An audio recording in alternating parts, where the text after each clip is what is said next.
Educação à distância, mudando realidades.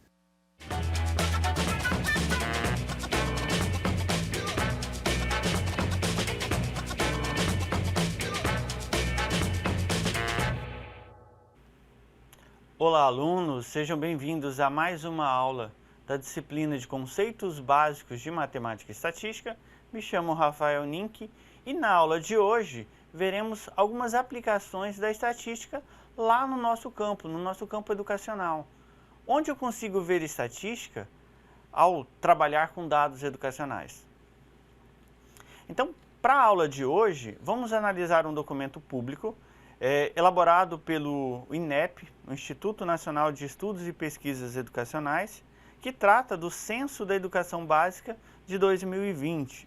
Esse é um resumo técnico e está disponível para consulta de vocês. Então, como apresentamos na aula passada, uma das formas de apresentar resultados estatísticos é através de gráficos. E esse documento é rico em gráficos no intuito de mostrar ou de contextualizar o leitor sobre as características da educação básica no Brasil. E lá nesse documento a gente encontra um gráfico de linha. E como vimos na aula teórica sobre estatística, o gráfico de linha, o objetivo dele é mostrar a evolução ou retrocesso de determinada situação ao longo do tempo. Então ele é muito empregado em séries temporais, onde eu estou analisando o comportamento de um dado ao longo do tempo. Esse gráfico em específico, ele trata sobre o ano de 2020 e diz que foram registradas 47 milhões de matrículas nas 179,5 mil escolas da educação básica, cerca de 579 mil dessas matrículas a menos em comparação ao ano de 2019. O que mostra uma redução de 1,2% do total. Então, essa é a visualização que o gráfico de linha nos permite. Se observarmos toda a evolução de matrícula, a gente vai ver que, quando se aproxima do ano de 2020, eu tenho uma redução, uma leve redução. Então, o gráfico em si, ele não analisa a causa. O que pode ter levado a essa baixa matrícula, essa redução de casos? Será que está relacionado ao coeficiente de natalidade? Não sabemos, mas o que mostra é que houve uma redução e isso carece-se de um estudo. Por que está reduzindo o número de matrícula? Será que está ficando crianças fora da escola? Crianças em idade escolar que estão fora da educação básica? Tá?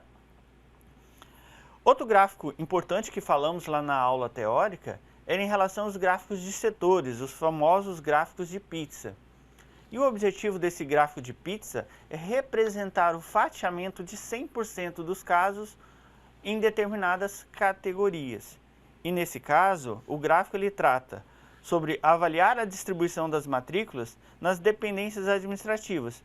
E aí é perceptível uma maior dominância na rede municipal, que detém 48,4% das matrículas na educação básica.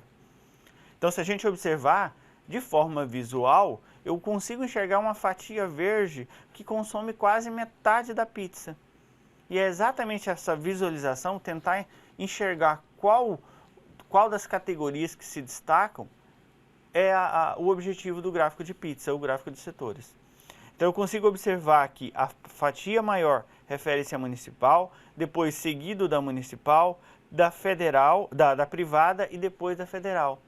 Então, a rede de educação básica federal é a menor dentre as 4 esferas que a gente tem. Tá? E obviamente, quando eu trato do gráfico de setores, eu estou representando todos os casos possíveis, que é os meus 100%. Então, eu só tenho uma pizza completa se eu utilizar os 100% dos meus dados. E se a gente observar, não há como ter dados que faltam nessa pizza. Porque ou ele está na rede pública ou ele está na rede privada. Se ele está na rede pública, ou está na esfera estadual, ou na municipal, ou na estadual. Então, eu preciso distribuir 100% dos meus dados nessas categorias. E também, quando eu uso o gráfico de setores, eu não posso ter casos sobrepostos. Por exemplo, uma escola que é ao mesmo tempo estadual e municipal. Eu não posso, porque senão eu extrapolaria 100%, já que eu estaria contando aquele aluno 2 vezes, certo? Já o gráfico de barras, vimos que ele é o gráfico mais mão na roda que tem. Para qualquer situação, se eu não sei qual gráfico utilizar, utilize um gráfico de barras ou um gráfico de colunas, que ele vai servir para o teu caso, certo? Nesse caso eu tenho um gráfico de colunas ou de barras. Em relação à rede pública, a rede municipal é a que maior apresenta a proporção de matrículas entre escolas rurais e escolas urbanas, seguidas pela rede federal. Então, o que essa informação nos traz? O que esse gráfico nos traz? De forma visual, além do que foi dito, é fácil perceber que o maior número de matrículas ocorre na rede municipal. A menor quantidade de matrículas ocorre na rede federal. E como eu tenho um gráfico de barras duplas, eu tenho duas informações, eu tenho informação que refere-se às matrículas em escolas urbanas e escolas rurais, eu consigo observar que as escolas que atendem a maior quantidade de matrícula de alunos na zona rural são as escolas municipais. E se eu for estabelecer uma relação entre essas duas colunas, essas duas barras, eu observo que a maior proporção está nas escolas municipais, certo? Outra situação esse gráfico apresenta com os dados sobrepostos, diferente do anterior, onde eu tenho uma comparação paralela. E esse gráfico em especial, ele trata das matrículas na educação profissional. Por exemplo, o Instituto Federal se enquadra como educação profissional. Estão principalmente concentradas na rede estadual, representando 41,7% das matrículas. A mesma rede federal apresenta maior proporção de matrículas na educação profissional na zona rural. Então, quem atende mais a educação profissional? A rede estadual. Porém, se você olhar para dados de escolas rurais, os institutos federais, as escolas federais atendem uma proporção um pouco maior, certo? Outro gráfico também usa essa ideia de sobreposição, mas aí para fechar o 100%. Então, se eu for observar o topo das colunas dessas barras estão na mesma altura, o fatiamento, que seria o equivalente de eu trabalhar com 5 gráficos de setores, 5 gráficos de pizzas ao mesmo tempo, e aí dificultaria a visualização. Então, por isso essa sobreposição em colunas, em barras.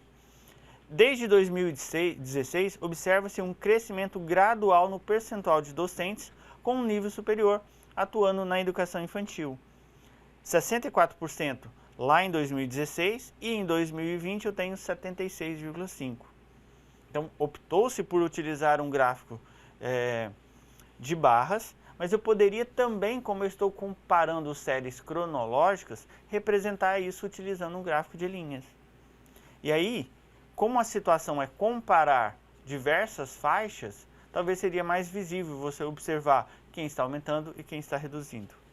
Nesse caso, fica evidente que de 2016 para 2020, essa barra inferior verde, ela aumentou conforme o passar do tempo. Então eu tive um crescimento.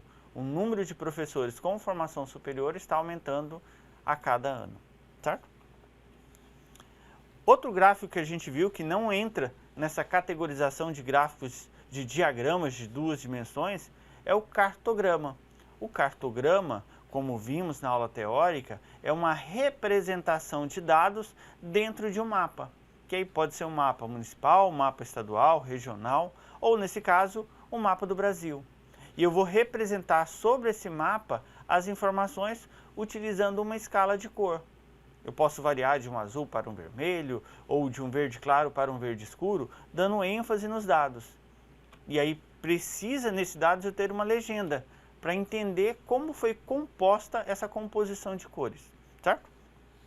Então, nesse gráfico, eu tenho uma variação que começa num tom próximo de vermelho, um laranja, e vai até um verde, onde o verde representa um percentual maior de disciplinas ministradas por professores com formação adequada.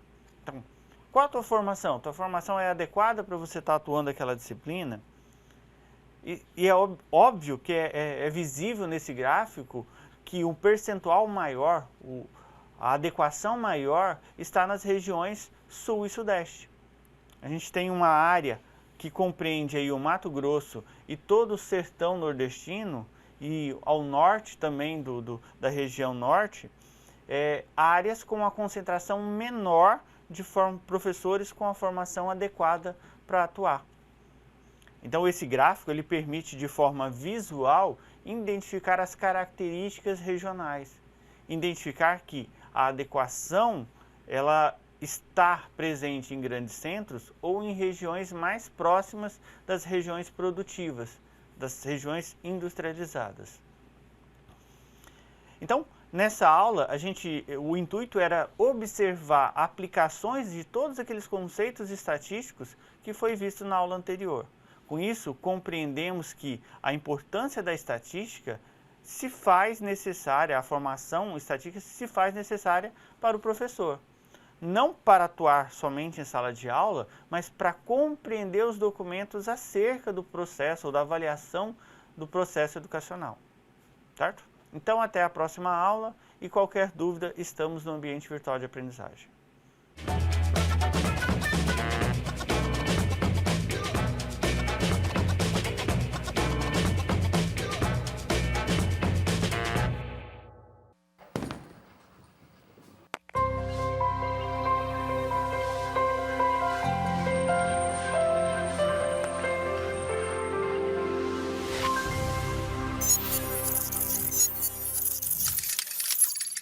Educação à distância, mudando realidades.